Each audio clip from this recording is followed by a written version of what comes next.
Bueno, ahí está el práctico. Lo repasemos rápidamente porque hoy quiero que empecemos con otro tema.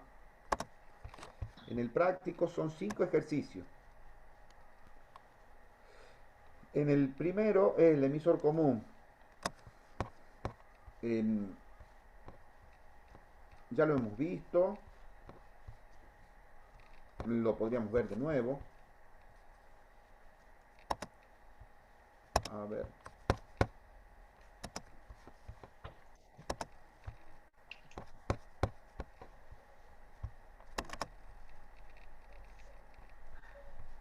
Es una etapa, si la graban a la clase, pueden ir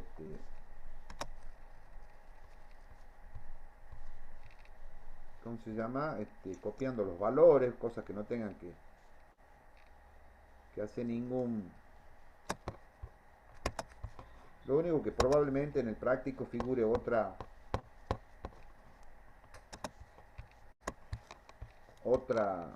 frecuencia que le pide. Yo le he cambiado le he puesto un kilohertz. Pero esto más o menos serían los valores. Rápidamente, este es el emisor común, porque la entrada de señal es por la base y la salida es por el colector. Obviamente tienen que calibrarlo bien a los instrumentos, tanto el generador y el osciloscopio para que se vea bien. E ir jugando con estos valores. Yo los cálculos que hice, más o menos están los valores como para que del, a la mitad del valor de todos los componentes funcione bien, digamos, sin deformación, qué sé yo. Más o menos a la mitad. Con el tema de la frecuencia, lo único que tienen que ver es que tengan una reactancia a la frecuencia que se le pide. Por ejemplo, en el ejercicio 1, este está a 1 kHz. No me acuerdo si cuánto le piden en el práctico. Sí, 1 kHz. En cambio, la otra etapa le pide a 10 kHz. Entonces ahí ¿Sabe? tendrían que... La duda que me quedó a mí de ese es si podríamos no ponerlo al capacitor ese que está a la par de la resistencia variable. ¿En Eh, este te referís vos? ¿Acá? sí, ¿A este capacitor? sí, si podríamos no ponerlo. Mira, si no O lo en pones, ese. mira qué es lo que ocurre. Bueno, ahí hay ganancia, ¿ves?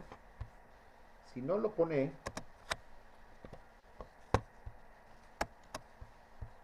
mira cómo baja la ganancia. Ah, Ese que no es el que hace de emisor común, profe. Sí, señor. Este es el emisor común. Pasa que él plantea qué pasa si no se lo pone a este capacitor. claro, Como no, este, yo planteaba porque digo, bueno, ese que está produciendo el desfasaje.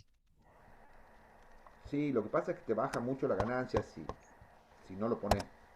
Claro, ves la diferencia. Bueno, pero en este caso el desfasaje no importa tanto, ¿verdad? No, no, no, sí, ese corrimiento, pequeño corrimiento que hay se debe a los capacitores. Sí. En la etapa, en el ejercicio 2 es la etapa en colector común, que también la vimos, la podemos ver nuevamente,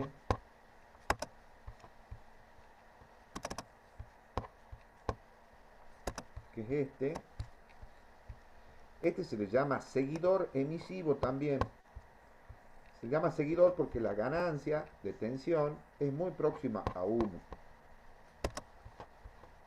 Ahí lo están viendo ustedes. Por eso se llama seguidor emisivo. En realidad eh, no tiene ganancia de tensión.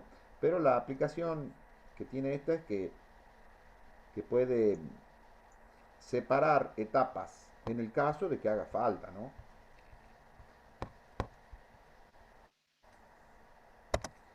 Y el otro es el base común, que para mí es el que mejor rendimiento tiene. Lo que pasa es que en realidad todo depende de qué es lo que vos buscás. Este base común tiene una muy buena ganancia y tiene un muy buen ancho de banda, porque no todos es decir, los amplificadores tienen un ancho de banda que es un grupo de frecuencias en los cuales anda bien. Fuera del ancho de banda no hace lo que tiene que hacer, que en este caso son amplificadores, no amplifica. Así que bueno, esos serían los ejercicios, los tres primeros.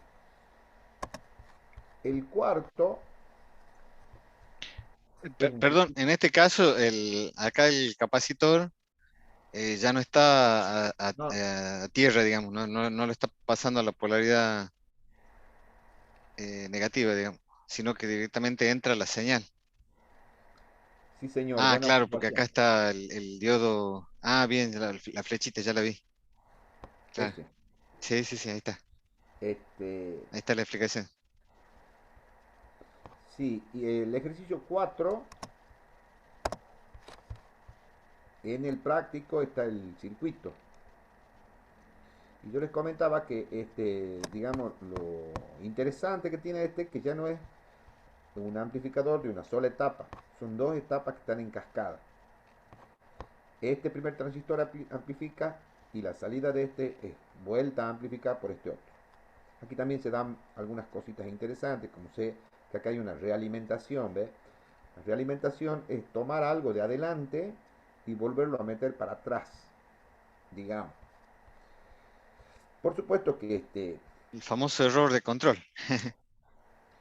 claro, es una realimentación. La realimentación negativa, que es la que se usa, ustedes, bueno, ya están cursando control, los que están cursando control, ya saben que toda realimentación negativa lo que hace es estabilizar, te Claro, disminuye muestra, la muestra el ganancia. error. Lo que hace es muestra el error, digamos. Claro, Se ingresa nuevamente para corregir el error. Eso es lo que hace la realimentación negativa. sí, este, ¿qué tiene de bueno la realimentación negativa? Esa era una cosa que cuando yo era estudiante y he empezado a ver estos temas, me llamaba la atención de decir, la realimentación negativa te disminuye la ganancia. Entonces, si vos estás haciendo un amplificador, ¿por qué querés disminuir la ganancia? Lo primero que yo tendía a pensar es que la realimentación negativa no es buena, porque te disminuye la ganancia. Y si vos estás queriendo hacer un amplificador, querés tener más ganancia, ¿no es cierto? No. eh, No, es decir, es la, verdad que te disminuye. la positiva Pero el problema, bro. la positiva, claro, porque la positiva te lleva a la oscilación, porque ahí se da el famoso ese efecto avalancha, como se realimenta positivamente, llega un Sí, momento que no lo... ese es cuando uno pone el micrófono delante del parlante y se empieza a sentir ruido ese agudo. Exactamente, todo lo dice el que acopla.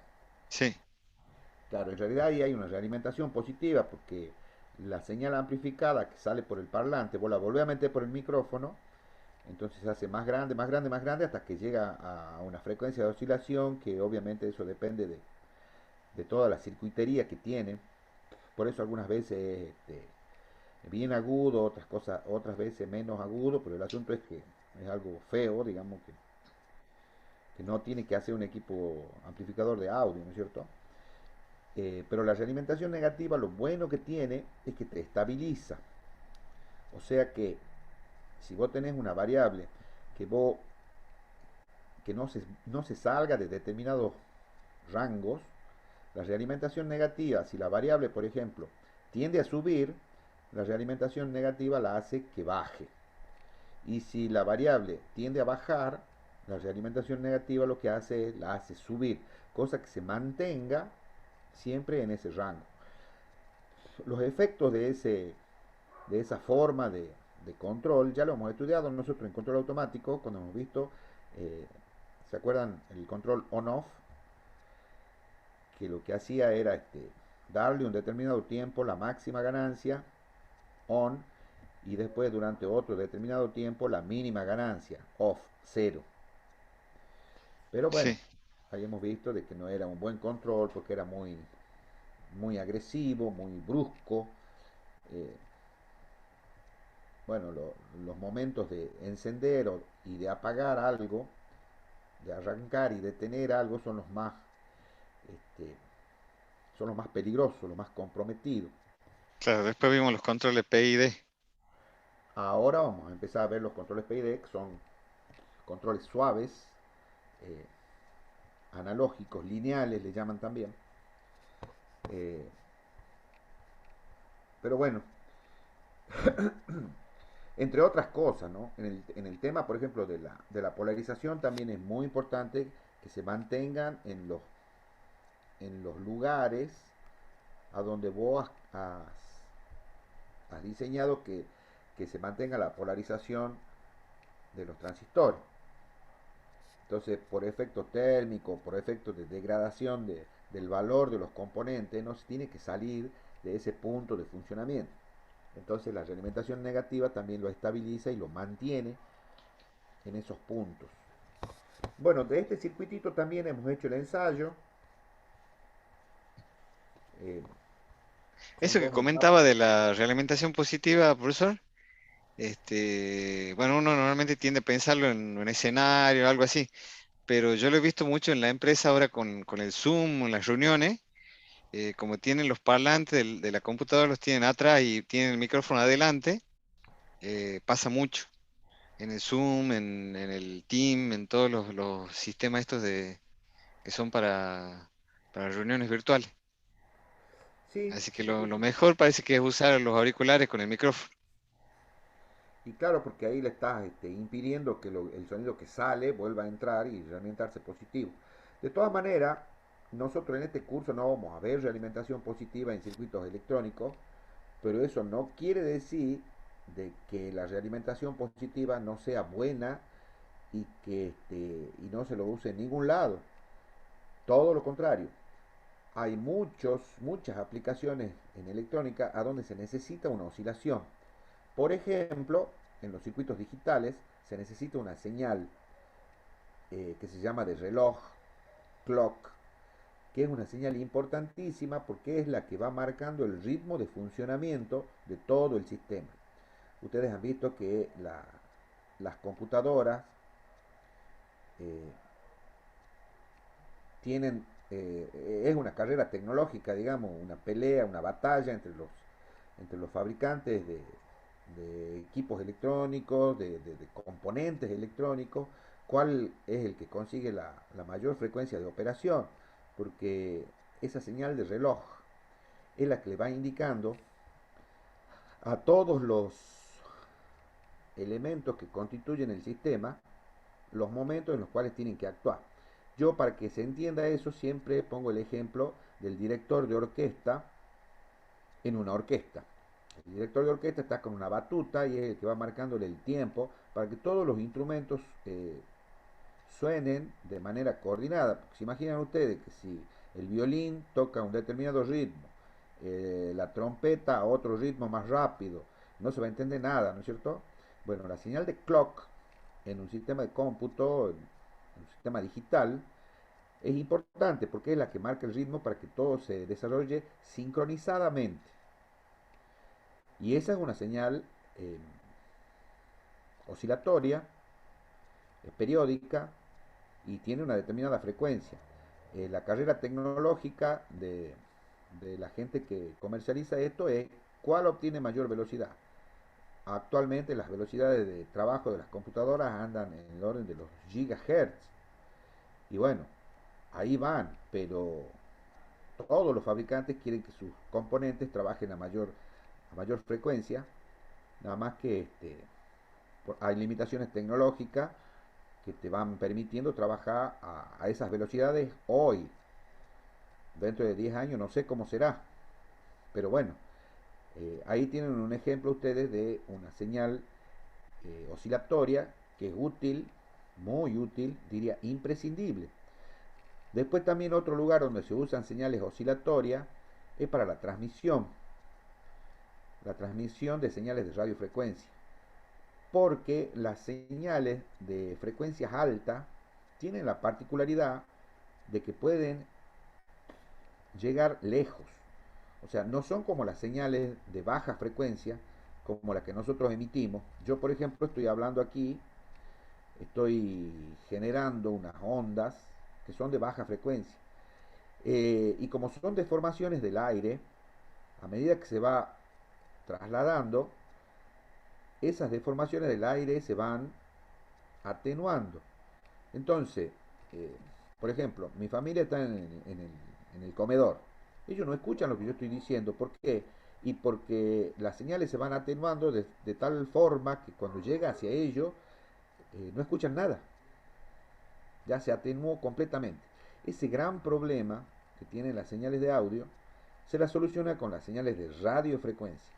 Una señal, una onda de radiofrecuencia, sí se atenúa con la distancia, pero se atenúa muchísimo menos. Entonces, ¿qué han hecho nuestros abuelos? Dicen, ah, mira, yo tengo dos señales. Tengo una que la atenúa el, la distancia y otra que no la atenúa la distancia. Pero resulta que la que atenúa sirve para llevarla. Y la que no se atenúa la vamos a usar para llevar.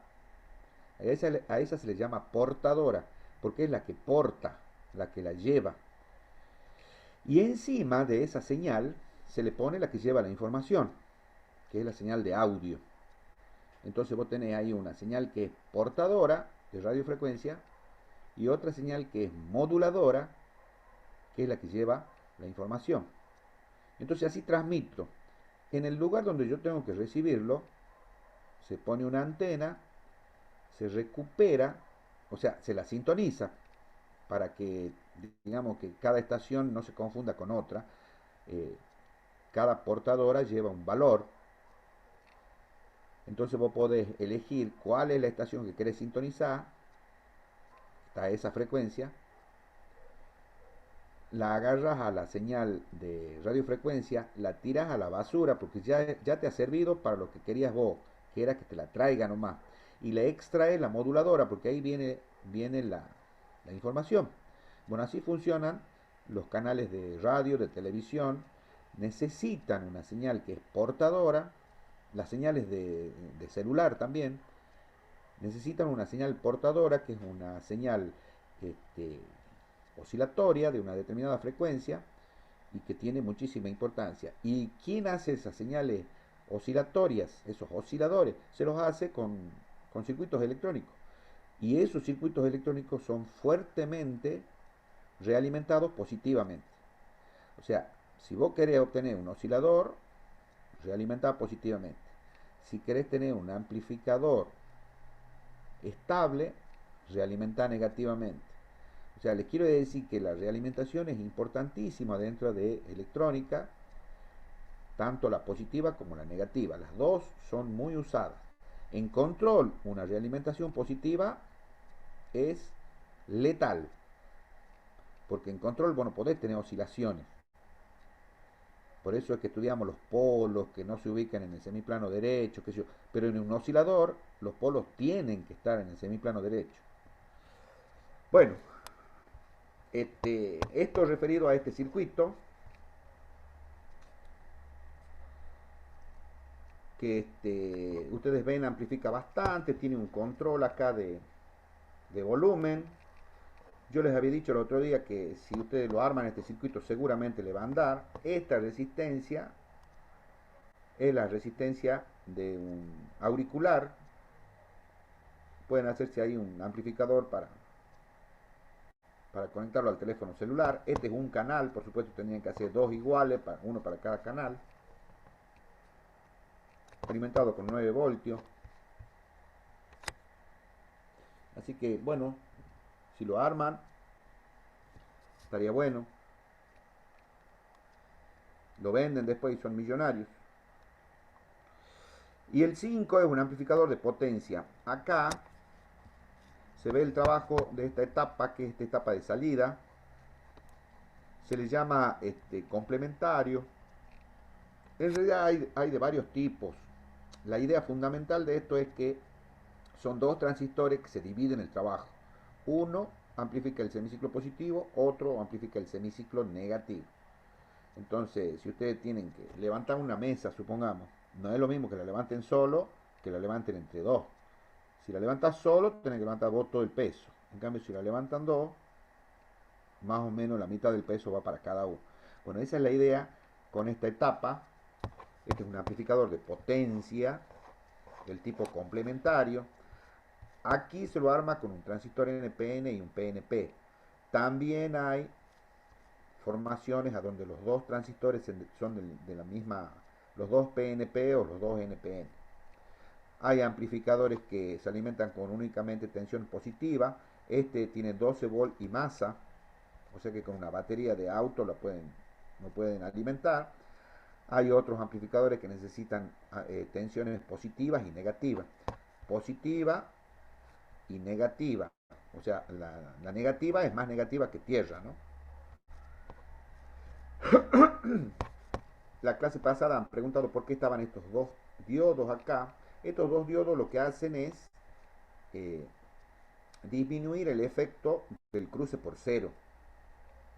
Porque cuando un transistor empieza a funcionar para que el otro deje de funcionar, se produce una pequeña deformación que se llama deformación por cruce de cero. Entonces esto disminuye ese efecto. Y ese sería el práctico. No sé si quieren que lo ensayemos de nuevo, quieren hacer alguna pregunta o algo.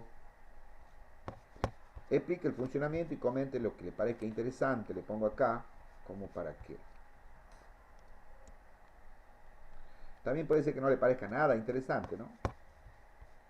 ¿Qué opinan ustedes? Bueno, ¿me están escuchando, chicos? Me parece que hablo Perdón, al aire, perdón, yo ¿no? estaba hablando, no tenía habilitado el micrófono, disculpe. No, me llama la atención la cruz de resistencia esa entre R1, R2 y R3. ¿Está? ¿Por qué esa conexión sigue así? Claro, lo que ocurre es que aquí también hay una realimentación. Esta cruz de resistencia que le decimos se toma parte de la señal de salida y se la vuelve a meter a la entrada. Ahí también hay una realimentación que seguramente es negativa. Positiva no puede haber acá. Es una realimentación esto. ¿Cómo se da cuenta que es negativa? Porque Que si no no puede haber oscilaría. positiva. ¿Cómo? Si no oscilaría. Ah, claro, claro. Sí, sí, sí. Este, yo creo que el diseño, por ejemplo, de ese tipo de cosas, de amplificadores, qué sé yo, está fuera del alcance del curso. Yo con esto, ¿qué quiero transmitirle y que les llegue a ustedes como conclusión final, podríamos decir? Que el transistor, este bipolar, es un elemento que puede trabajar como llave. El práctico anterior, bueno, el anterior ha sido de polarización, pero el anterior ha sido que hemos visto cómo funcionaba el transistor en corte y saturación, o sea, como llave abierta y cerrada. En cambio aquí funciona como amplificador, que el concepto general del componente es que funciona como una resistencia variable.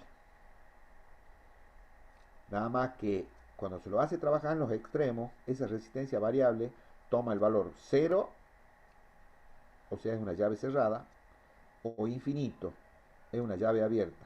Bueno, cuando trabaja como amplificador, trabaja en la zona activa, o sea que ni en el corte ni en la saturación, porque ahí produce deformaciones. Entonces, eh, actúa como una resistencia variable. Es más, el nombre transistor viene de ahí, de transfer resistor, y se ha tomado el, la primera parte de transfer y la última parte de resistor y se le ha puesto transistor porque es una resistencia de transferencia, digamos. Básicamente es una resistencia controlada. Y aquí el valor de la resistencia que hay entre colector y emisor se lo controla con una corriente por la base. Esos son los transistores bipolares. Hay muchos tipos de transistores. Los que más se los estudia son estos que son bipolares y otros que se llaman de efecto de campo. Hoy quiero que nosotros veamos un video a donde explican el funcionamiento de esos transistores que se llaman FET, de efecto de campo. Y ya van a ver que dentro de los FET hay un montón de subdivisiones.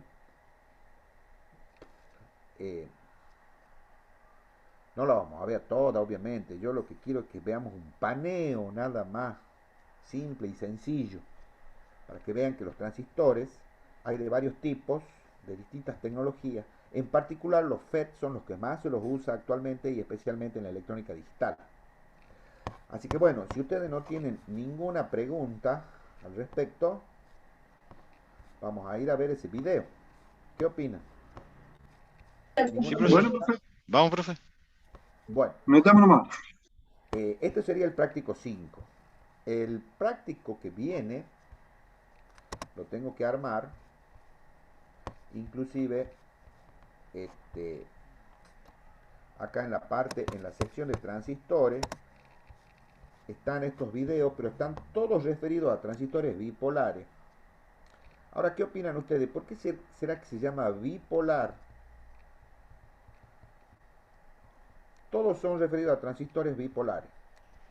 Acá le voy Pues a hacer, funciona positivo, negativo, negativo, positivo. sí, el nombre tiene que ver con eso. O sea, PNP o NPN. Mm, claro, se llama bipolar porque las cargas que están en juego son de dos polaridades. O sea, son electrones o son huecos. Bueno, esto ya lo voy a armar yo con los transistores FET. Ahí tengo yo unos videos para que lo veamos. Vamos a ver este que me ha parecido interesante. Ya lo voy a subir. Más o menos para que ¿Lo va a se subir ese entienda. documento, profesor? Sí, sí, sí, sí. Ya lo voy a armar bien ahí en la página. Bien, saludos, queridos jóvenes. Una vez más, Ramón Gómez, profesor Ramón Gómez está con ustedes. Esta vez hablaremos de los transistores de efecto de campo, conocido por sus siglas en inglés FET, que viene de Field Effect Transistor, que significa transistor de efecto de campo. Es un nuevo tipo de transistor, o sea, para ustedes no lo conocíamos aún ni lo habíamos utilizado.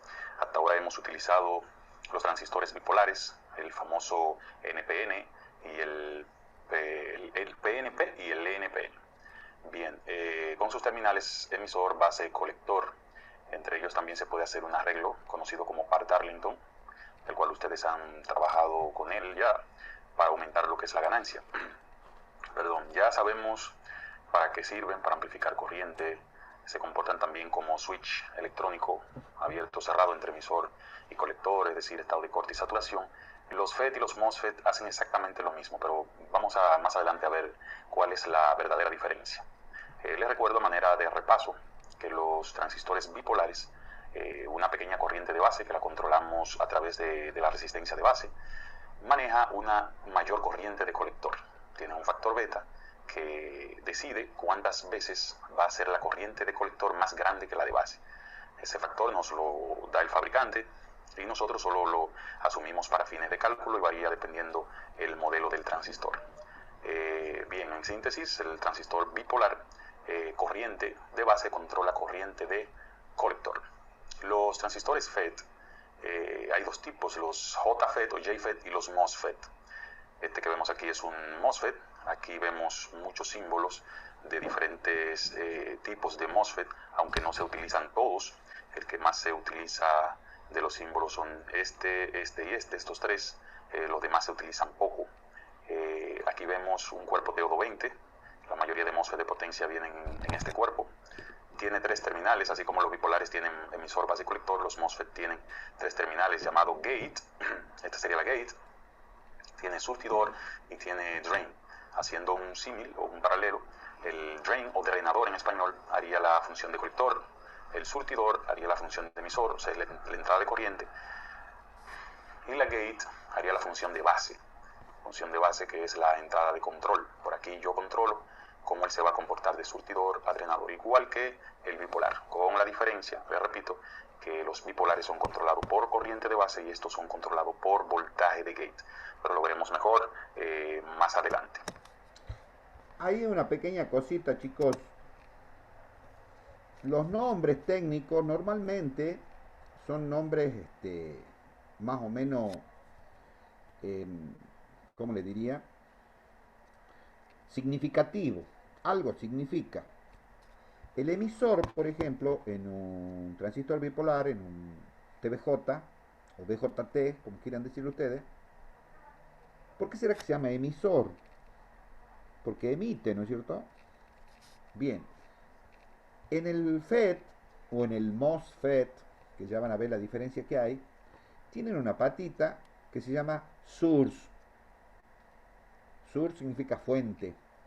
Surtidor también le dicen algunos, la S. Y son equivalentes porque el emisor emite y la patita source o fuente o surtidor también emite algo. El colector colecta o recolecta lo que el emisor manda.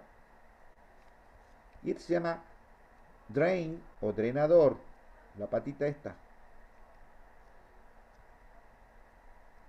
Y un drenaje, ¿saben lo que es ustedes un drenaje?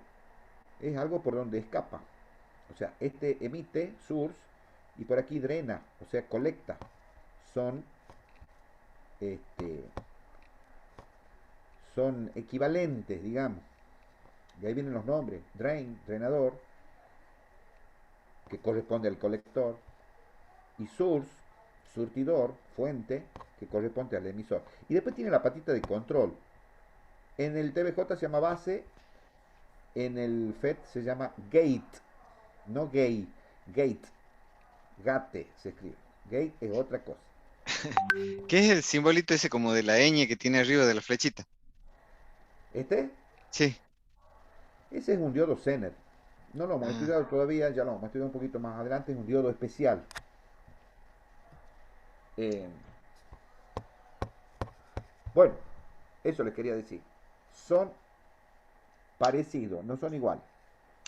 El surtidor haría la función de emisor, o sea, la entrada de corriente, y la gate haría la función de base que es la entrada de control. Por aquí yo controlo cómo él se va a comportar de surtidor a drenador, igual que el bipolar, con la diferencia, les repito, que los bipolares son controlados por corriente de base y estos son controlados por voltaje de gate, pero lo veremos mejor más adelante. Bien, aquí vemos toda la gama de transistores, tipos de transistores. Quise colocarlo aquí para que sepamos toda la familia lo que son transistores. Se clasifican en bipolares, ya lo conocemos, NPN y PNP. Los transistores de efecto de campo o FET, existe el de unión, que es el conocido como JFET, que viene de Junction Field Effect Transistor, y dentro de estos existe un canal N y un canal P, así como un NPN y un PNP. Existen los MOSFET. Los MOSFET vienen de Metal Óxido Semiconductor, y precisamente eso es lo que significan sus siglas. MOSFET significa Metal Oxide Semiconductor Field Effect Transistor. Lo hay de canal N y lo hay de canal P. Existen también unos transistores unipolares denominados UJT, significa Unijunction Transistor. También esto lo hay canal N y canal P. Existen fototransistores, aquí me falta uno que es el IGBT, Insulate Gate Bipolar Transistor, que sería un híbrido, no está aquí, ¿no? Olvidé colocarlo esta vez. Sería un híbrido el IGBT entre bipolar y MOSFET. Bien, vamos a ir conociéndolo uno a uno. Vamos a ver los FET. Los transistores FET son todo, pero los JFET, o sea, los transistores de efecto de campo de unión, la J es de junction, unión. Son los símbolos. Tenemos canal N, que es este, y canal P. Tienen los tres terminales fuente es el mismo source o surtidor, puerta o gate en inglés, y drenador. En su interior están compuestos, la estructura es de esta manera. Tienen lo que se conoce como un canal. El canal está formado por región N o zona N. Tienen la zona P que va a la puerta. Esta P es como que está unida por el otro lado. O sea, esta P de la izquierda es la misma P de la derecha. Está por el medio cruza, ¿no? Entonces, aquí vemos la polarización. En el JFET la polarización se hace inversa. hay una aclaración. Esa zona P que está aquí es como si fuera un anillo. Imagínense ustedes que el dedo es el canal y el anillo es toda una zona de otra polaridad, justamente de otro tipo, digamos, tipo P, que la envuelve a... Ah, lo rodea la N. Exactamente. Entonces, cuando vos pones tensión en ese anillo, lo que hace es lo ensanchás al canal o lo enangostás. Entonces, ensanchándolo o enangostándolo, varias la resistencia. Entonces, la corriente que va a circular entre drain y source, o sea, entre el drenador y la fuente, va a ser variable de acuerdo a cuánto sea la tensión que vos le pones en gate o puerta. Pero Digamos en este, físicamente se enagosta Sí, sí, o sí. ah, sí, ah, que es un material que es así Lo como que, tipo, lo que pasa es que ahí se arma un campo eléctrico. Entonces el campo eléctrico ese va a dejar pasar mayor cantidad de, de portadores o menor cantidad de portadores según cómo sea el ancho del canal. eh, claro, estructura y vemos ahora el símbolo y la polarización, vemos que aquí, este es el del canal N, la gate está con material tipo P, sin embargo recibe una polarización negativa. Esa polarización negativa colocada al material tipo P lo que puede hacer es estrechar o ensanchar el canal este que está aquí. De manera que los portadores, electrones que pueden ir de surtidor a drenador, yo lo puedo controlar con ese voltaje. Mientras más negativo sea ese voltaje, más cierro o deja de conducir el JFET. Ya esta otra polarización es para alimentar de drenador a surtidor, de manera que esta sería la fuente de control, quien va a decidir qué corriente pasa de surtidor a drenador, y esa corriente entonces se extrae de esta fuente. En el caso de VDD, significa voltaje de drenadores, la doble D porque drenadores está en plural, y eso es voltaje de gate. Se lo ponen en plural porque generalmente se colocan varios JFET en un circuito y pues las fuentes se ponen en plural, ¿no? VGS sería el voltaje gate source o gate surtidor, y BDS voltaje drenador surtidor. Este sería el voltaje de control que controla entonces la ID, que es la corriente de drenador, la corriente de salida, como le decía anteriormente, que este sería, haría las veces de colector, y por aquí sale la corriente, pero la controla este valor de voltaje. Entonces aquí vemos el JFET de canal P, funciona igual, va la misma teoría para él, lo único que las polaridades son diferentes. Clave aquí para aprenderse, para tener en cuenta el voltaje en los JFET, el voltaje gate source, o sea, el voltaje de control, se polariza inverso. Y ese voltaje, mientras más negativo es, menos conduce de surtidor a drenador el JFET. Los hay de canal N y los hay de canal P. Este es el canal P, ese es su símbolo, y este es el canal N y su símbolo. Bien, vamos a ver para qué se utilizan los JFET. Bien, miren, los JFET son un tipo de transistor que no se utilizan para potencia. Estamos en los JFET todavía, verán más adelante en un ratito los MOSFET. Esta es una aplicación típica de JFET como preamplificador de señales. Esa señal podría ser audio, podría ser frecuencia intermedia de AM o de FM. Pero este montaje, este circuito, él vendría siendo un amplificador de señales. Una señal pequeña aquí la convierte en una señal más grande por acá.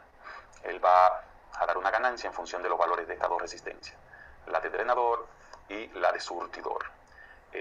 La característica que hace que él se utilice como amplificador es que al tener una polarización inversa de gate source, la impedancia de entrada de él es muy alta. Entonces, como es una impedancia muy alta, cuando digo muy alta me refiero a valores cercanos a los megaohmios, entonces a la pequeña señal que le podamos aplicar por aquí, él casi no le ofrece resistencia. Es tan así que para mantener esa alta impedancia natural que tiene internamente producto de una polarización inversa, hay que colocar este divisor de tensión que le da el voltaje Q, o sea, el voltaje de polarización inicial. Fíjense que se pone de valores altos, 470 kilos, 82 kilos, ¿no? Y aquí los valores pueden ser más bajos porque aquí tendremos ya la señal de salida amplificada. De manera que este es un amplificador de pequeña señal, puede ser audio o frecuencia intermedia con JFET. Aquí a mi derecha, a la derecha de ustedes, vemos también otro amplificador, pero en este caso este amplificador es de RF, radiofrecuencia. Esta es la antena, este es el símbolo de antena. Aquí se aplica una señal, entra a un JFET canal N, ese JFET está en serie con otro el cual está en un circuito sintonizado. Cuando ustedes vean un transformador en paralelo a un capacitor, es un circuito sintonizado, de manera que él amplifica la señal, pero a ciertas frecuencias. Entonces, vuelvo y les repito que este tipo de transistor viene en pequeña señal, o sea, nunca encontrarán un JFET de 10 vatios, de 50 watts, de 100 watts, ni más. Los JFET generalmente vienen pequeños, encapsulado de 1.22, como si fuese el transistor que ustedes han usado, 2N3904, e incluso más pequeño vienen los JFET, porque los JFET son utilizados estrictamente para amplificar pequeña señal, y generalmente señales de audio en la entrada, preamplificadores, o señales de radiofrecuencia. Los JFET prácticamente están relegados a ese uso, ¿no? Sigamos. Vamos a entrar ahora. Antes de que sigamos viendo, les voy a mostrar yo un circuito amplificador con JFET le llama este hombre. Profe, Sí, antes que... ¿Cómo un transformador de continuo había ahí? ¿cómo? En el video. ¿Había un transformador de continuo o vi mal? Ah, dice que lo usa para que pasen ciertas frecuencias, dice. Y está en paralelo con un capacitor, lo escuché. ¿Y cómo? ¿Cómo un transformador de continuo? Mira, ya volvemos.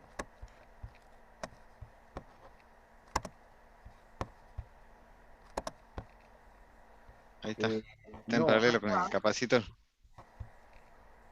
este es un circuito sintonizado. Ustedes tienen que haber estudiado seguramente en electrotecnia, el tanque. Sí, el circuito tanque Tanque, de los transformadores. exactamente. El tanque Sí, es un circuito que está en paralelo, un capacitor con un inductor, una bobina. En este caso, el inductor es el primario de un transformador. O sea que aquí está haciendo una doble función. Aparte de sintonizar, también recupera la señal sintonizada y la manda, en este caso dice a una salida de 50 ohmios, eh, que puede ser por ejemplo un cable coaxil. La característica que tienen los circuitos tanque es que a una determinada frecuencia, que es la frecuencia de sintonización del tanque, es la frecuencia al cuadrado igual a 1 sobre 2 pi LC. Es cuando se igualan la impedancia capacitiva con la impedancia inductiva de estos componentes. El capacitor tiene una reactancia capacitiva, ¿no es cierto? Y el inductor tiene una reactancia inductiva. Hay una frecuencia en la cual los dos efectos se cancelan. Entonces, este tanque se comporta únicamente como si fuera resistivo puro, porque los dos efectos, el capacitivo con el inductivo, se cancelan. En esa frecuencia, se llama frecuencia de sintonía, es donde tiene el máximo, el máximo rendimiento ese circuito tanque. Obviamente que depende si el tanque lo pones en paralelo o si lo pones en serie, ¿no es cierto? En este caso, están puestos en paralelo o en serie con la señal, te digo. Aquí están puestos como carga de este amplificador, entonces la señal que llega, aquí llegan un montón de señales por la antena, pero gracias a la sintonización de este circuito tanque, solamente salen amplificadas las señales eh, que el tanque selecciona. ¿Me explico? sí, profe, Ustedes pero saben, me ha desconcertado que la fuente de continuo dice. acá, sí, la continua es únicamente para polarizar. Para el análisis de continua yo ya les mencioné que Ah, para el claro, él análisis, dice, claro, ya entiendo, porque claro, un transformador no sirve en continuo. claro, pero es para polarizar estos componentes, los dos transistores estos. Para el análisis de continua lo que se hace, los capacitores se los abre, porque tienen a continua el capacitor en una impedancia infinita. Y a Claro, el continua transformador Sí, lo usa como si fuera un una cable. resistencia inductiva, digamos, una inducción, una bobina en realidad. Claro, para continua las bobinas son ah, corto circuito. O sea, esto pasa a la continua. Claro, sí. O claro, sea es que, Esto forma parte del un circuito cortocircuito, digamos. electrónico, digamos. claro, claro, esto es un circuito electrónico que tiene Claro, una claro, eso es lo parte. que el trafo forma parte del circuito electrónico, o sea, no, ahí quedó.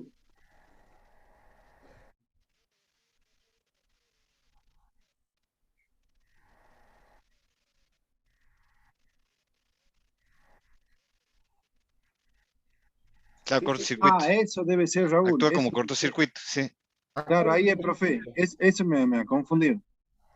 Ahí hay Y un por poco. otro lado está el capacitor cerrando el circuito, abriendo el circuito. Sí.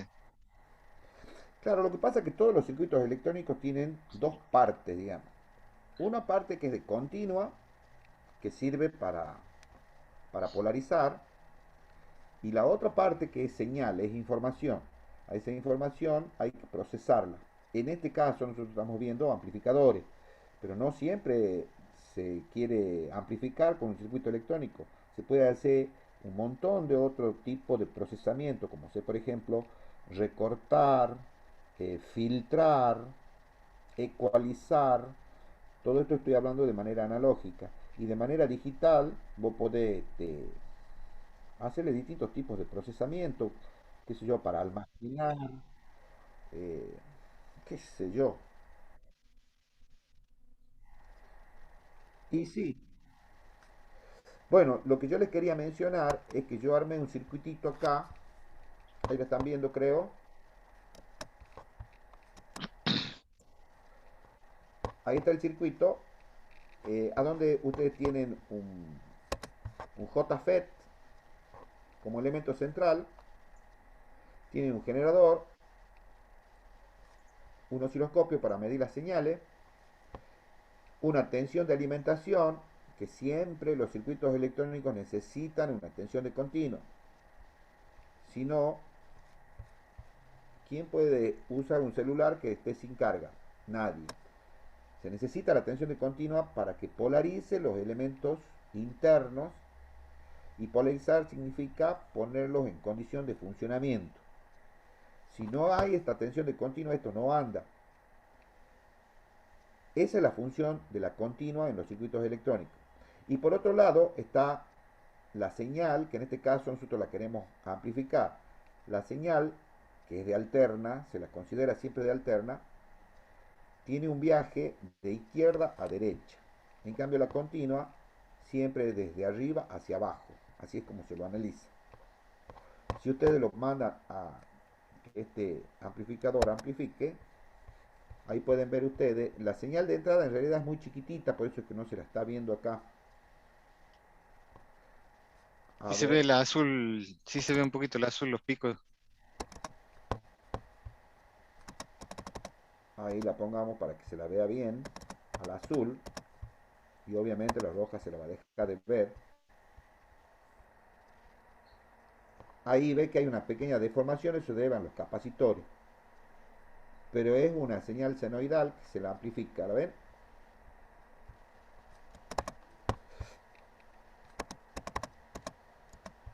Aquí nosotros no vamos a hacer hincapié en cómo se lo polariza, cómo se calculan esos valores y qué sé yo. Yo del video he tomado, si ustedes ven, tiene los mismos valores de resistencia que hace mención el video. Bueno, lo armé como para que sirva de ejemplo del amplificador. O sea, nunca encontrarán un JFET de 10 vatios, de 50 watts, de 100 watts, ni más. Los JFET generalmente vienen pequeños, encapsulados de frecuencia. Los JFET prácticamente están relegados a ese uso, ¿no? Sigamos.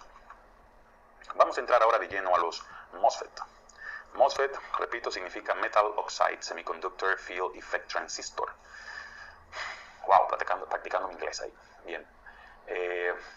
El MOSFET se llama así y tiene una capa de óxido metálico, que más bien es óxido de silicio. Miren, aquí es un dióxido, ¿no? SI, que es el símbolo, el elemento silicio, o de oxígeno, es un dióxido de silicio que tiene una capa entre la estructura del componente y la puerta. Recuerden que la puerta es la misma gate, puerta en español, gate en inglés. Entonces, eso provoca que este terminal S esté aislado del cuerpo del componente, de la estructura del componente, de manera que ahí no hay conexión eléctrica, porque esto es como si fuese un aislante. Eso produce de que en el MOSFET se da un efecto, vamos a decir, capacitivo entre la puerta y su estructura drenador-surtidor. El sustrato, antes se utilizaba y venían MOSFET con un pin de sustrato suelto para darle otro nivel de polarización que el usuario, el técnico, pudiera controlar, ¿no? Pero ya hoy día el sustrato viene adherido, viene unido a la fuente o source para no complicar mucho el uso. De manera que prácticamente, aunque aquí diga sustrato, los MOSFET vienen con 3 terminales: fuente o source, surtidor, gate o puerta, y drenador. ¿Cómo funciona?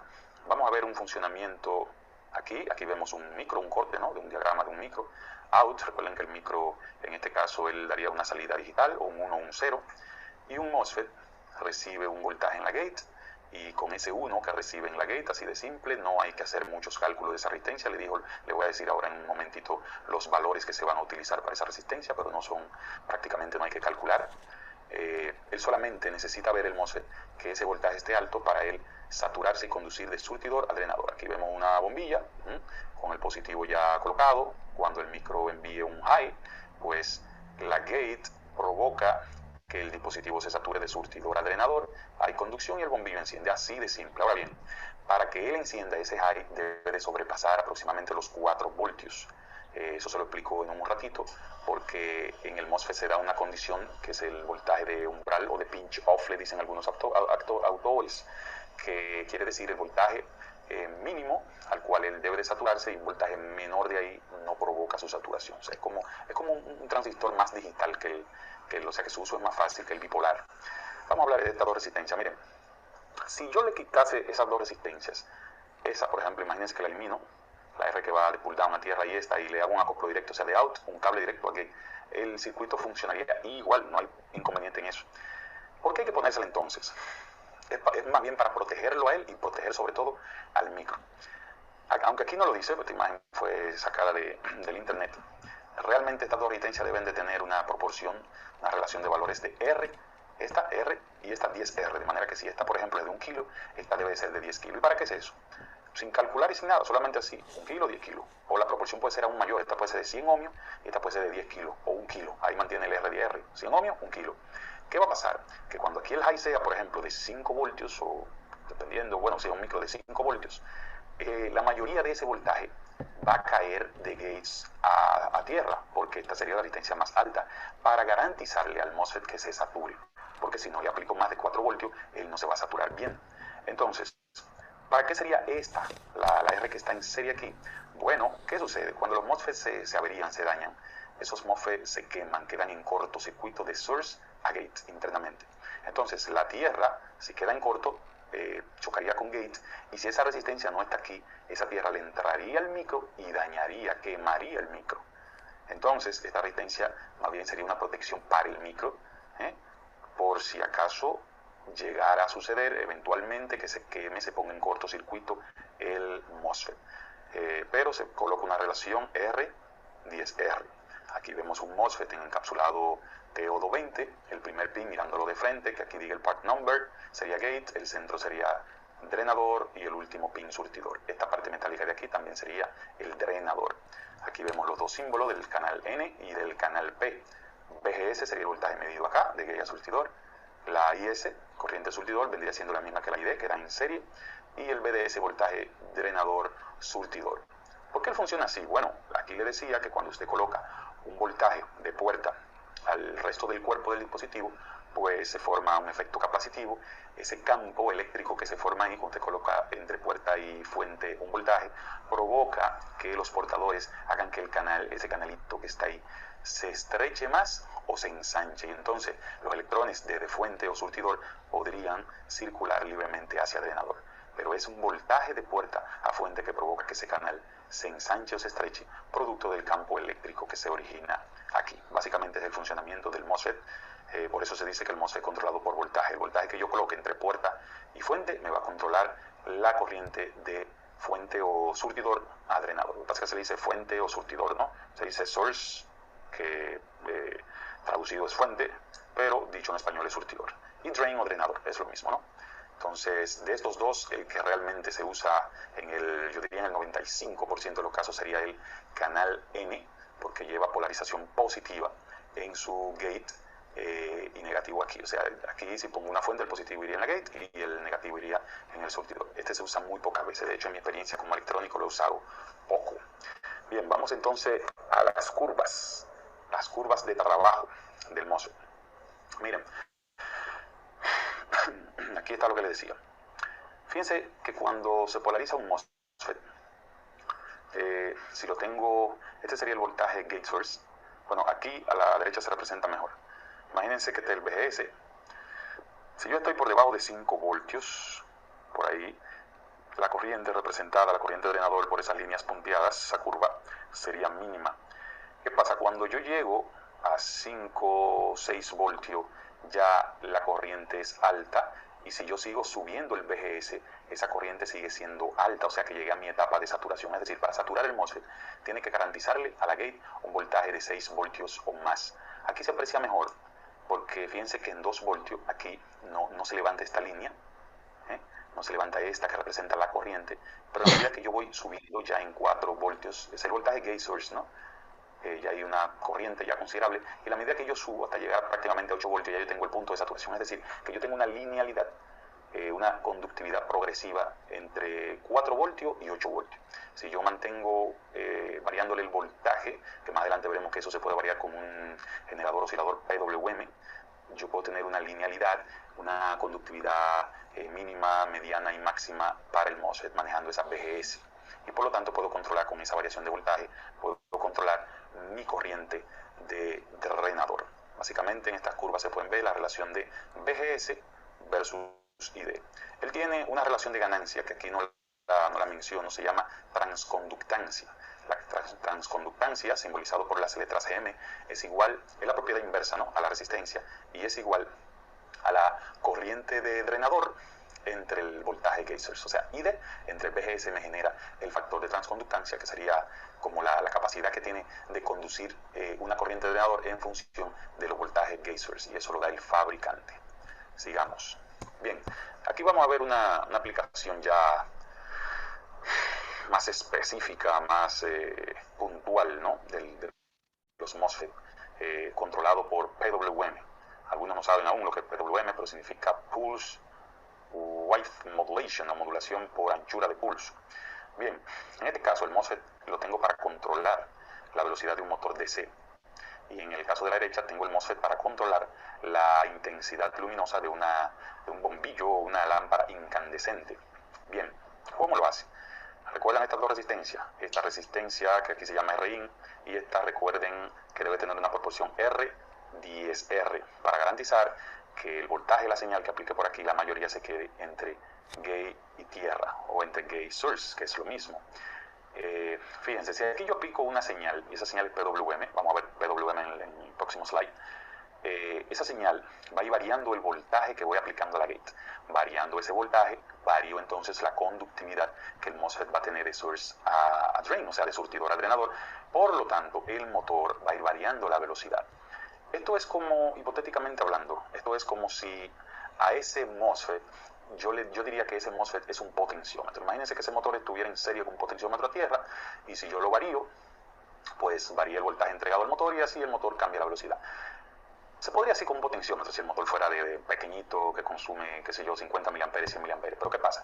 Hacer eso con un potenciómetro y no con un MOSFET implica, y con un motor que consuma mucho, vamos a decir 2 amperes, 5 amperes y más, el potenciómetro literalmente debería ser de potencia gigante, tedioso, consumiría mucha energía, se calentaría, o sea, no es eficiente, no es efectivo. Es por eso que se usa un MOSFET, un componente semiconductor, con esta aplicación, para que variando el pulso aquí, que vamos a aplicar eso, los PWM, que es lo que provoca cuando varía el PWM, se varíe el voltaje gate source, varío el nivel de conductividad del cual si fuese un potenciómetro, y por lo tanto varío el voltaje entregado al motor, y consecuentemente el motor varía su velocidad.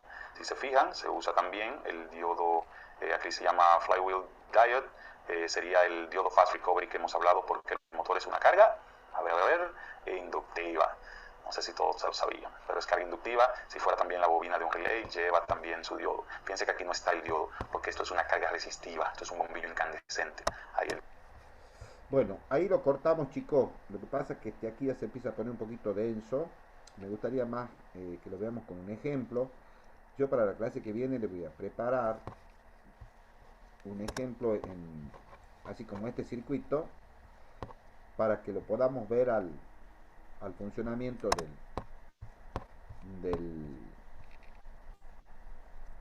del FET, trabajando de manera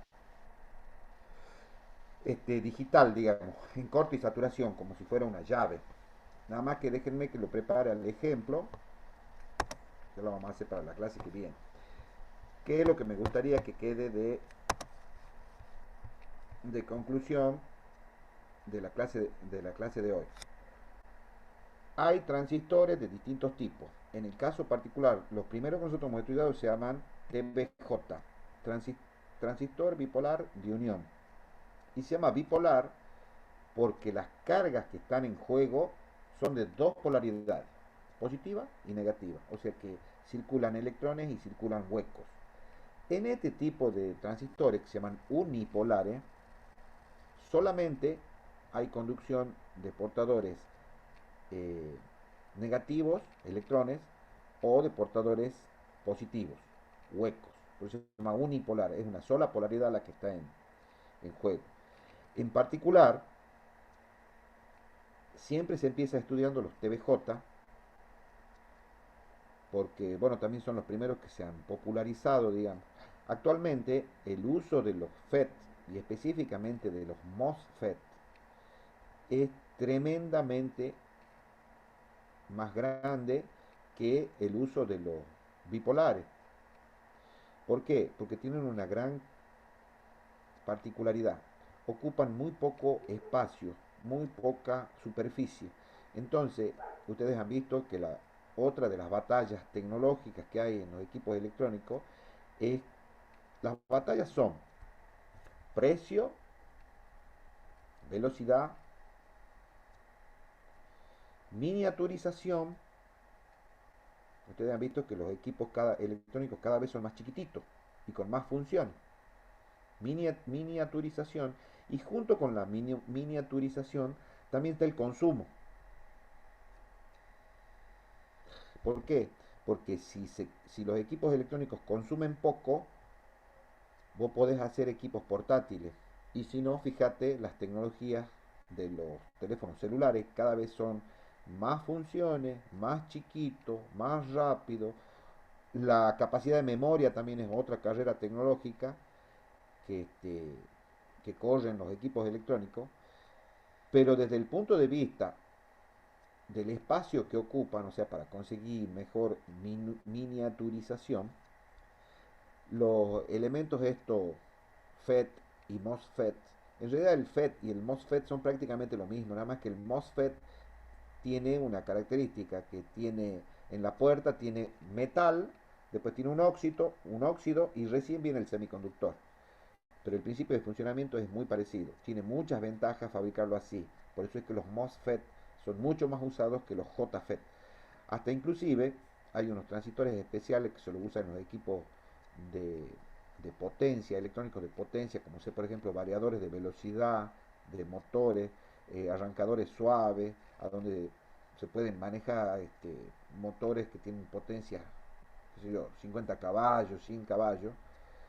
Los elementos semiconductores que son de potencia ahí son de una tecnología que se llama IJFET, que es un híbrido, toma las mejores características del transistor bipolar de unión y toma las mejores características del MOSFET. Entonces son dispositivos que pueden conducir corrientes de 20 amperes, 50 amperes. Por supuesto que estamos hablando de componentes de electrónica de potencia que son carísimos. Eh, bueno, qué le estaba diciendo? Ya me he olvidado. Bueno, les decía que esa es la gran ventaja No, que estaba tienen. diciendo de la conclusión que deberíamos quedar de la clase. Sí, eh, el espacio que usa. El espacio que usa es muy poco comparado con la tecnología bipolar. En su momento, por ejemplo, yo les cuento, yo era estudiante en los años 80, estudiante de ingeniería, y estaba la batalla tecnológica en ese momento de una familia lógica que se llama TTL. ¿Qué son las familias lógicas? Las familias lógicas son circuitos integrados digitales que están hechos con la misma tecnología. Esa familia TTL, el nombre viene de transistor, transistor, logic. O sea que es una lógica transistor, transistor. Y esos transistores son bipolares. y tiene una serie de características. La perfección, bueno, nadie ni nada es perfecto. Tiene una serie de características. La principal característica que tiene es la velocidad de trabajo. Y por otro lado también había una familia que se llama CMOS, CMOS, que significa MOS complementario, que esa familia lógica está hecha completamente con transistores del tipo FET. En ese momento de la historia, no se sabía cuál de las dos familias se iba a... Hay muchas otras familias, ¿no?, que nacieron y así murieron, han pasado algunas familias, por ejemplo la SL, otra familia también con tecnología bipolar, que bueno, ha tenido una cierta vida y después se murió. Han quedado en pie, digamos, TTL y CMOS. Y en ese momento no se sabía cuál de las dos familias se iba a imponer. Ahora ya lo sabemos. Se impuso la familia CMOS. Justamente por ese tema, por el tema de la miniaturización. Ocupan muy poco espacio, entonces se pueden hacer circuitos integrados eh, ocupando muy poca área. Entonces se logra una gran capacidad de hacer circuitos chiquitos. Encima, consumen muy poco. El único gran problema que tenían en ese momento las familias derivadas de los transistores unipolares, porque hay varias familias, ¿no? Está NMOS, PMOS, CMOS. La que se impuso es la CMOS porque tiene una muy buena relación entre consumo, miniaturización, velocidad. Ese era el punto débil que tenían los circuitos FET, los que eran de familias de transistores de efecto de campo, la velocidad. Pero eso lo han ido consiguiendo con métodos de fabricación a tal punto que hoy toda la circuitería electrónica, microprocesadores, memorias, qué sé yo, se las hace con tecnología CMOS, porque ocupan muy poco espacio y por otro lado, haciéndole muy pocas variaciones a los transistores, vos podés conseguir resistores y hasta inclusive podés conseguir capacitores que se integran adentro del chip del, del circuito integrado. En cambio en los otros no, con la tecnología bipolar, vos para integrar una resistencia tenías que hacer realmente una resistencia y meterla en el chip. Aquí no, la resistencia y los capacitores son pequeñas variaciones del mismo FET. Así que, bueno, eso entonces quería que quede como conclusión de la clase de hoy. Más o menos cuál es el funcionamiento y ya vamos a diagramar un trabajo práctico donde ustedes van a ensayar circuitos hechos con FET y con MOSFET. Y ahí cortamos, digamos, con esta parte. Con esta parte, digo, de transistores. Por supuesto que el tema da para mucho más, ¿no? Pero ahí me parece que ya estaría bien. Bueno, chicos, vamos a descansar un ratito y ya nos vemos los que cursan control. Bueno, profe. Nos vemos, que anden bien. Suerte. Nos vemos, Hasta luego, profesor. profe. Gracias. Nos vemos, ingeniero. Hasta luego.